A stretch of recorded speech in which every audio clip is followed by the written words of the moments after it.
Olá, povo de Deus, a paz de Cristo, amor de Maria a todos, aqui é o Felipe. Sejam bem-vindos a mais um vídeo aqui no meu canal no YouTube e no canal Ser Católico, que agora estou postando meus vídeos lá também. E hoje eu quero falar mais uma vez sobre o primado petrino, mais especificamente sobre São Mateus capítulo 16, versículo 18, né?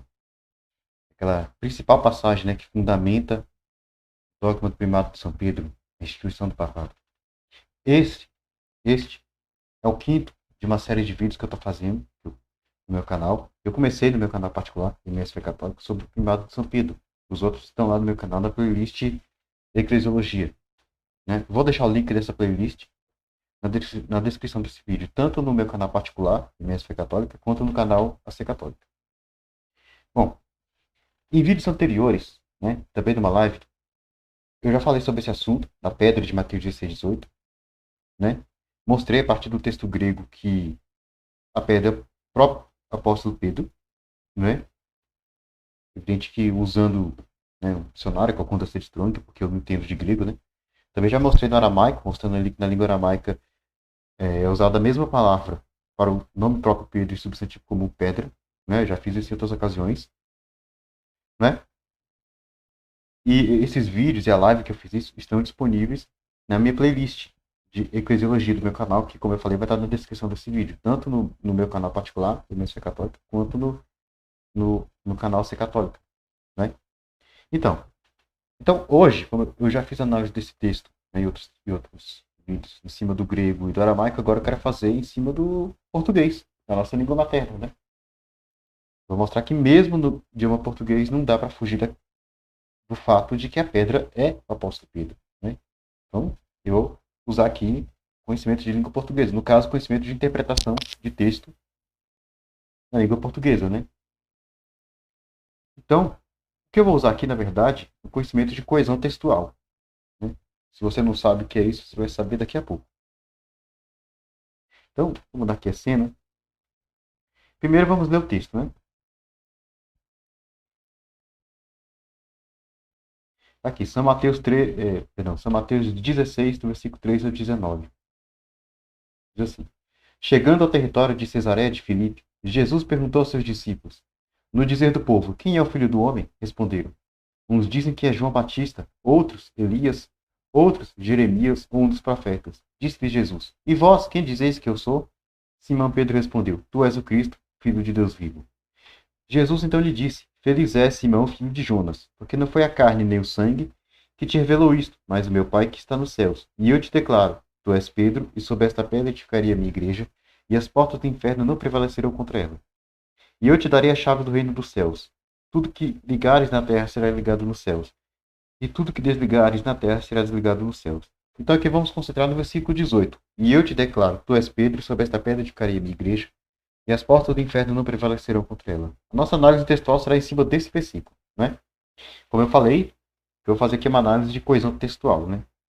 Coesão, o que é coesão? Coesão é a ligação entre as diversas partes do texto, né? Palavras, expressões.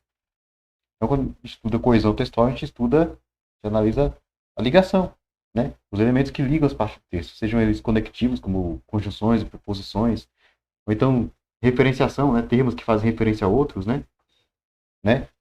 E assim evita a substituição, enfim. E referencial vem de referência, né? Então é bem sugestivo, quer dizer, estamos falando de coesão por referência. Termos que referenciam outros termos do texto, né? Sejam termos que foram citados antes, sejam termos que vão ser citados depois, ou até mesmo termos que fazem referência a coisas que não estão no texto. É o que nós vamos estudar aqui, né? E como eu não sou nenhum professor de português, eu vou trazer aqui a explicação desse assunto, coesão textual, de um professor de língua portuguesa, né? Então, aqui, ó. A explicação é desse cara aqui, né? Esse professor. O nome dele é João, bom, eu não sei como é que pronuncia o sobrenome, enfim. Ele é mestre em língua portuguesa pela PUC São Paulo e graduado em jornalismo pela Unesp e graduado em letras pela Universidade do Sagrado Coração. Então é alguém que entende o assunto, né? Ele tem um site na internet, que foi de onde eu tirei material dele. Está aqui um print, né? Então, vamos trabalhar aqui com 3 conceitos relacionados à coesão textual: anáfora, catáfora e deixis, né? Então, anáfora, um termo para ser entendido exige informação já posta no texto, ou seja, retoma-se a informação. Quer dizer, o termo que vai retomar o que foi citado anteriormente, algo que foi citado. Então, o exemplo que ele dá aqui. O livro que você comprou é novo e já o li. Então, que retoma o livro. E esse pronome oblíquo o, antes de li, retoma o livro. Já o li, quer dizer, já li o livro, né? Catáfora. Um termo, para ser entendido, exige informação que ainda vai ser posta no texto. Portanto, se exige um movimento à frente, projeta-se, né, no texto para se estabelecer o elo. Então, é um termo que vai antecipar o que ainda vai ser citado. Ele vai apontar para uma coisa que vai ser citada depois. Então, no exemplo aqui, a verdade é esta, 2 pontos. A prova foi difícil. Esta se refere ao quê? A prova foi difícil. Né? E o que é deixis? Tendo como base as pessoas do discurso, a primeira, segunda e terceira pessoas, ou seja, quem fala, quem ouve e o assunto, a deixis designa a referência que, para ser entendida, depende de informações da situação comunicativa e de aspectos relacionados à pessoa, ao tempo e ao lugar. Quer dizer, deixis é uma referência que, para você entender essa referência, você precisa entender a situação comunicativa, o contexto ao qual está associado aquele discurso, aquele texto. Aquela situação que é aquela situação externa ao texto, a qual aquele texto está ligado, está associado. Exige, né, e aspectos relacionados à pessoa, tempo e lugar. Exige informação externa ao texto, ao que não está no texto, relacionado ao contexto, ou seja, ao momento em que se usa o idioma, quem fala, quem ouve, o lugar e o tempo. Então, aqui alguns exemplos. O livro está lá. O lá não está citado no texto, né? Então a gente tem que saber onde esse livro está, para saber que lá é esse, né? Hoje a aula será de matemática. O hoje não está aqui. A gente teria que saber a data que isso aqui foi escrito, que foi dito, que essa informação foi dada, para saber quando é o hoje, né? Quando é esse hoje. Você e não ele, né? Deverá trazer o livro até aqui. Veja, e se você não está no texto, ou ele não está no texto, você teria que estar vendo a conversa, quem está falando com quem, para saber quem é o você, quem é o ele. Quem está falando com quem e sobre quem está falando, para saber quem é o você, quem é o ele. E esse aqui também não está indicado, assim como o lá não está indicado no texto. Então, por exemplo, o lá e o aqui, para você saber do que é, você teria que estar vendo a cena, vendo onde está o livro, para saber onde é o lá e onde é o aqui. Ele volta a estudar, o ele não está no texto, é a mesma coisa, você teria que estar vendo a conversa, saber qual é o assunto da conversa, para saber quem é esse ele. Agora também não está no texto, você teria que saber quando, né, essa informação foi dada. Quando isso foi dito ou foi escrito, para saber quando é esse agora, né? Só dominamos o sentido das palavras sublinhadas se estamos a par das pessoas que conversam, o lugar e o tempo que estão. Quer dizer, quando você tem uma deixis, para você ter referência, você precisa saber quem está conversando, sobre o que estão falando, aonde eles estão, né?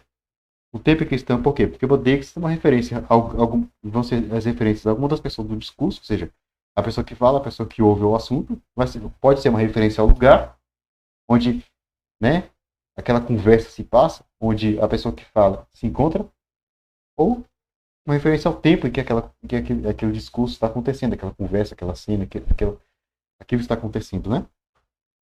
Isso é uma deixis. Muito bem. E eu peguei alguns exemplos, né, da Bíblia, coisa referencial, né, de anáfora, catáfora e deixis. Então, o primeiro exemplo de anáfora, eu retirei lá de 1 João capítulo 5, versículo 20. Diz assim: Sabemos que o Filho de Deus veio e nos deu entendimento para conhecermos o verdadeiro. E estamos no verdadeiro, nós que estamos em seu Filho Jesus Cristo. Este é o verdadeiro Deus da vida eterna. Este retoma quem? Seu Filho Jesus Cristo. Então, o verdadeiro Deus da vida eterna é o quê? É o Filho de Deus, Jesus Cristo, né? É o filho de Deus Pai, Jesus Cristo, né? Então, este aqui é um pronome anafórico, que ele retoma, né? Ele tem uma função de anáfora, retoma uma expressão anterior. Catáfora, eu tirei de Gálatas 5,19. Ora, as obras da carne são estas, 2 pontos. Fornicação, impureza e libertinagem. Estas antecipam o quê? Fornicação, impureza e libertinagem. Estas se referem a essas coisas. Fornicação, impureza e libertinagem. É uma antecipação. Quer dizer, ele exerce uma função de catáfora, um pronome catafórico. Pronome demonstrativo catafórico. Antecipa o que vai ser citado depois. Deixis. São Mateus 24, 34. Em verdade vos declaro, não passará essa geração antes que tudo isso aconteça. Essa geração não está no texto. Essa geração aqui é aquela geração presente, quando estava ali presente quando que ouviu Jesus pregar aquilo. A geração que estava ali quando Jesus pregou. E não está no texto. Até porque se você for ler o capítulo inteiro, capítulo 24 inteiro de Mateus, você não vai ver em nenhum momento a referência. Uma referência de que geração é essa. É por quê? Porque é aquela geração presente. Esta geração quer dizer, se refere à geração presente. Esse pronome esta com T, quando ele se refere a um tempo, né, precede uma referência temporal, indica um tempo presente. Por exemplo, se eu digo assim, este ano é ano de eleições. Eu não disse que ano é no texto, mas eu não preciso, só porque, por eu ter falado este ano, você já sabe que eu estou falando do ano presente, 2022. Né? Então, esta geração é uma expressão deítica, quer dizer, é uma deixis, tem uma função de deixis, porque faz referência ao que não está no texto. Então são esses conhecimentos que nós vamos aplicar em São Mateus 16, 18. E eu te declaro, tu és Pedro, sobre esta pedra edificarei minha igreja, e as portas do inferno não prevalecerão contra ela. Então a primeira coisa é analisarmos, né, o que temos que analisar aqui é se esta pedra se refere a algo que está no texto ou não. Primeira coisa é analisar isso, para entendermos qual é o referente. Né? O que nos interessa é saber o referente desta expressão. Esta pedra refere ao quê? Então vamos começar analisando se esta pedra pode ser uma referência deítica, uma deixis. Vamos ver se o que ocorre aqui é uma deixis. Vamos ver se faz sentido.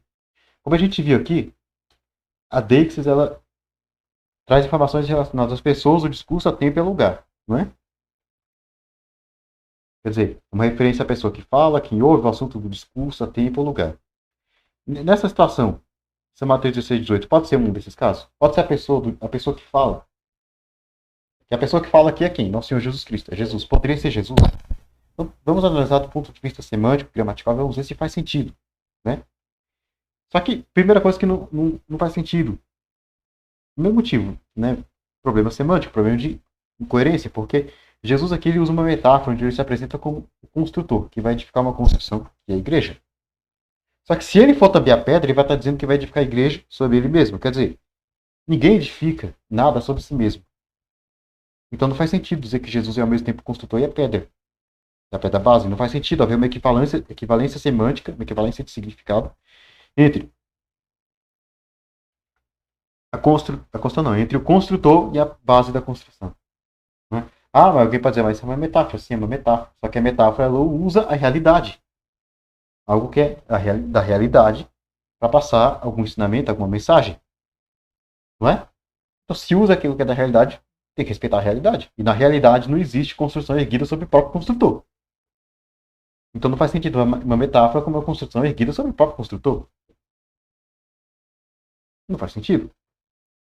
Então, esse motivo, primeiro motivo que não faz sentido dizer que é Jesus Cristo. Okay. Segunda coisa, se fosse Jesus Cristo, essa frase, tu és Pedro, essa oração, a primeira oração, tem um verbo, é uma oração, né? Tu és Pedro, ficaria sem sentido algum no texto. Seria uma expressão totalmente desnecessária que a gente poderia excluir, apagar, retirar do texto. Seria uma coisa que Jesus falou à toa. Já ficaria estranho, né? A informação à toa. Terceiro, se esta pedra se refere a Jesus Cristo, eu poderia muito bem substituir esta pedra por mim. Só que a coisa ficaria estranha. Tu és Pedro e sobre mim edificarei minha igreja. Né? A coisa ficaria estranha e porque faria com que essa segunda frase, essa segunda oração sobre esta pedra edificarei minha igreja, o sentido dela fugiria totalmente do contexto do discurso, que é totalmente dirigido a Pedro. Né? Eu só leio dos versículos 17 a 19. Jesus então lhe disse: Feliz é Simão, filho de Jonas, porque não foi a carne nem o sangue que te revelou isto, mas meu Pai que está nos céus. E eu te declaro, tu és Pedro, e sobre esta pedra edificarei a minha igreja, e as portas do inferno não prevalecerão contra ela. E eu te darei as chaves do reino dos céus, e tudo o que ligares, tu ligares, o sujeito oculto, tu, né? Segunda pessoa do singular, tu ligares na terra, será ligado nos céus. E tudo que tu desligares, novamente, tem o sujeito oculto, tu, segunda pessoa do singular, tu desligares na terra, será desligado nos céus. Quer dizer, um discurso totalmente dirigido a Pedro. Se a frase sobre esta pedra edificarei minha igreja se referisse a Jesus Cristo, se a pedra fosse Jesus Cristo, isso fugiria totalmente do contexto do discurso. Ficaria estranho, sem sentido. E para finalizar, essa conjunção E é uma conjunção aditiva. Uma conjunção aditiva, né, ela liga duas ideias que não são opostas. Quer dizer, que não tem valores semânticos opostos. Né? Duas ideias que não têm sentidos opostos. Porque quando se trata de ligar ideias com sentidos opostos, a gente usa a conjunção adversativa. Mas, porém, contudo, entretanto, todavia, enfim. Conjunções adversativas. São essas conjunções que unem expressões de sentidos opostos. Né? Só que o que temos aqui é uma conjunção aditiva. E aí ficaria estranho. Porque se a pedra fosse Jesus Cristo, então essa segunda oração, sobre esta pedra edificarei minha igreja, ela seria algo em sentido contrário à primeira oração, porque a primeira oração, tu és Pedro, se refere a Pedro, apóstolo Pedro. A segunda oração, sobre esta pedra edificaria minha igreja, seria uma referência a Jesus Cristo. Então, a primeira oração é referência a quem ouve e a segunda oração é referência a quem fala, indo em sentidos opostos. Teriam duas orações indo em sentidos opostos. Uma se dirigindo, se referindo a quem ouve, e a outra se referindo, se dirigindo a quem fala. E aí ficaria sem sentido uma conjunção aditiva. Teria que se colocar uma conjunção adversativa, para ficar claro a ideia de oposição. Né? Se colocasse um mais no lugar do e, fosse lá, tu és Pedro, mas sobre esta pedra ficaria uma igreja, aí a gente poderia entender que a pedra é Jesus, que a pedra não é o apóstolo Pedro, porque esse mais estaria indicando uma oposição, uma ideia de adversidade, de oposição, de contraste entre a segunda oração e a primeira, entre a primeira e a segunda. Estaria indicando que a segunda oração vai no sentido oposto, no sentido diferente da primeira oração. Não é? Então, então já vê que não faz sentido dizer que é Jesus. Então, né? Não é sobre a expressão esta pedra não é uma referência deítica a Jesus. Né? Jesus poderia ser. Jesus não está no texto, mas mesmo assim a gente viu que não faz sentido. Então não poderia ser, né? Melhor dizendo, não poderia ser. Não pode ser uma referência deítica a Jesus. E a quem ouve? Quem ouve que é Pedro. Só que quem ouve está no texto, né? Tu és Pedro. Pedro está no texto. Então, se é referência a Pedro, não é uma referência deítica. Porque Pedro está no texto. Não é uma deixis. Se é uma referência a Pedro, então essa expressão não pode ser uma deixis. Então, como deixis, não pode ser referência a Pedro. Para ser referência a Pedro, ou vai ter que ser uma referência anafórica. Uma expressão anafórica. Então, não é referência a quem ouve. Referência ao assunto do discurso? Qual é o assunto do discurso dessa frase? Sobre esta pedra edificaria minha igreja. A igreja. Estamos falando da igreja, da edificação da igreja. Só que não faz sentido você dizer que é o assunto do discurso por dois motivos. Primeiro, porque a igreja está no texto. A minha igreja, o assunto do discurso está explícito no texto. Né? O assunto do qual estão falando. Segundo, porque se a gente disser que esta pedra se refere ao assunto do discurso, a igreja estaria dizendo que Cristo iria edificar a igreja sobre a própria igreja, que não faz sentido. A construção ser edificada sobre ela mesma, coisa que não faz sentido. Então também não há referência ao assunto do discurso. Então não há referência a nenhuma pessoa do discurso. Esta pedra. Não é uma referência temporal, isso é óbvio. Acho que não preciso dizer porquê, né? Não preciso nem explicar porquê. É óbvio que não é uma referência temporal. E seria uma referência espacial? Também não. Por quê? Não faz sentido. Se fosse uma referência espacial, esta pedra estaria se referindo ao local onde Jesus e os apóstolos estavam naquele momento que aconteceu essa conversa. Não é? Isso significaria que Jesus e os apóstolos estariam em cima de uma pedra e Jesus estaria dizendo que iria edificar sua igreja em cima daquela pedra. Porque esta, né, quando precede uma referência espacial, uma referência de lugar, se refere ao lugar presente. Por exemplo, se eu falo assim, este quarto é grande, eu não diz qual quarto, mas só por falar este quarto, você já sabe que eu estou falando do quê? Do quarto no qual eu estou presente nesse momento, que eu estou gravando o vídeo. Né? Então, se esta pedra fosse uma referência a um lugar, estaria dizendo então que Jesus e os apóstolos, quando ocorreu essa conversa, estariam em cima de uma pedra e Jesus iria construir sua igreja em cima daquela pedra. Isso iria acabar com a metáfora, ia transformar a igreja numa construção literal.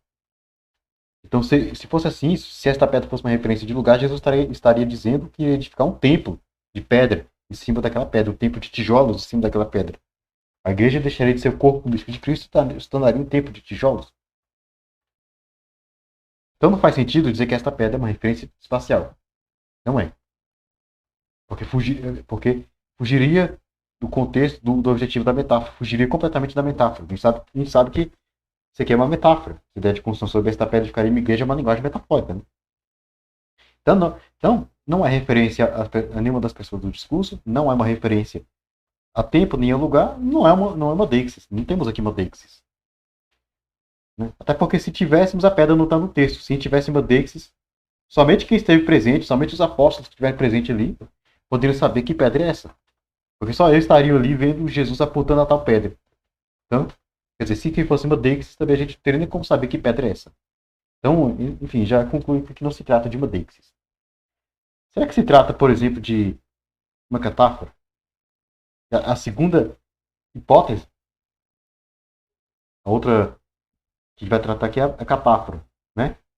Para chegar, antes de falar da anáfora, trabalhar com a hipótese de catáfora, referência ao que vem depois, antecipação do que vem depois. Seria isso? Vamos voltar para o texto?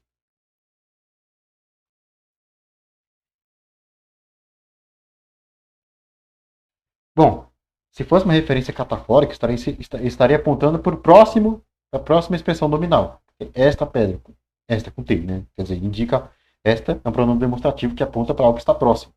Se este algo, a referência desse pronome está no texto, então, se esta pedra está no texto, não é uma referência deítica, não é uma deixis, é uma referência que está no texto, então esta pedra está apontando para a expressão nominal mais próxima que vem depois, se for uma expressão catafórica. Então, qual a expressão nominal que vem depois, mais próximo de esta pedra? A minha igreja. Veja, eu edificarei é um verbo. Logo depois vem a minha igreja. Então, se fosse uma expressão catafórica, a gente cairia naquele erro de dizer que Jesus iria edificar a igreja sobre a própria igreja, o que não faz sentido. Então, a gente descarta a possibilidade de ser uma expressão catafórica. Não é uma catáfora que temos aqui. Então, só nos resta uma possibilidade. Uma anáfora. É uma referência ao que vem antes. A única possibilidade que nos resta, esta pedra é uma expressão anafórica. Está retomando algo que vem antes. O que temos aqui é uma anáfora. Só que, como o pronome é esta, novamente, tem um T, indica o que está próximo, então é uma anáfora. Ele está retomando o quê? Um termo que vem imediatamente antes. É um termo, uma expressão nominal, de valor nominal, que vem imediatamente antes. É mais próximo. Anterior mais próximo. Qual que é? Pedro. Antes de esta pedra temos sobre, que é uma preposição, o e, a conjunção, e Pedro. Então, a conclusão, esta pedra retoma o nome de Pedro. Quer dizer, através de coesão referencial, de uma análise de coesão referencial, chegamos à conclusão de que esta pedra retoma o nome do apóstolo Pedro. É uma referência ao apóstolo, à pessoa do apóstolo Pedro. Quer dizer, mesmo no português, a gente conclui que sim, a pedra é Pedro. Então, cara, não tem como fugir desse fato. Seja no grego, seja no aramaico, seja no português. Não há como fugir do fato de que a pedra é Pedro. A pedra citada em Mateus 16:18 é o apóstolo Pedro. Nosso Senhor edificou a igreja sobre Pedro. Então, né? Era isso que eu queria mostrar aqui hoje, né? Mostrar aqui que até o português confirma a pedra é Pedro. A nossa fé então, é inegável, né? Aquilo que nós cremos. Não tem como negar. Tem que fazer muito malabarismo para você falar que a pedra não é Pedro. Então é isso. Se você gostou e quiser mais conteúdo católico, do que eu ponho no meu canal no YouTube, né? E agora também do que eu estou pondo do que tem no canal Ser Católico, você vai na aba de canais recomendados do meu canal particular, MS Fé Católica, o link vai estar na descrição. E lá tem uma lista de vários canais católicos que eu gosto, que eu indico, que eu recomendo, estão lá as indicações, vão lá, conheça os canais, né? Se gostar, se inscreve, se não gostar, não se inscreve. Tem lá o canal, né? Ali tem o canal AC Católica, tem o canal Bate-Papo Católico, do meu amigo Simplício, que de vez em quando participa aqui do meu canal particular. Tem o canal do Robson 2.0, tem o canal Hora do Macabeus, tem o canal do Cláudio Campos, que leva o nome dele, Cláudio Campos, tem o canal Informação Católica, tem o missionário Daniel Silveira, tem Estudo da Doutrina Católica, tem comentários bíblicos católicos, e vários outros, né? Vê lá, tem lá, né, na aba de canais recomendados estão as indicações, né? Excelentes canais com excelente conteúdo católico, de catequese, de apologética, né? Tá lá. Se você gostar, se inscreve, não gostar, não se inscreve, né? E é isso. Se você gostou desse vídeo, deixe seu like, né? Tanto aqui quanto no canal Ser Católica. Compartilhe, né? Tanto esse vídeo quanto do canal Ser Católica. Né? Se inscreva, tanto no meu canal particular quanto no canal Ser Católica, se não for inscrito, né? Nos dois canais. E ative o sino das notificações aqui no meu canal e no Ser Católica, se você não tiver ativado. Me segue no Instagram @MSFéCatólica, né? Se ainda não me segue. E é isso, né? Paz e bem a todos. Salve Maria Santíssima. Viva Cristo Rei. Né? Fico por aqui e até a próxima. E tchau.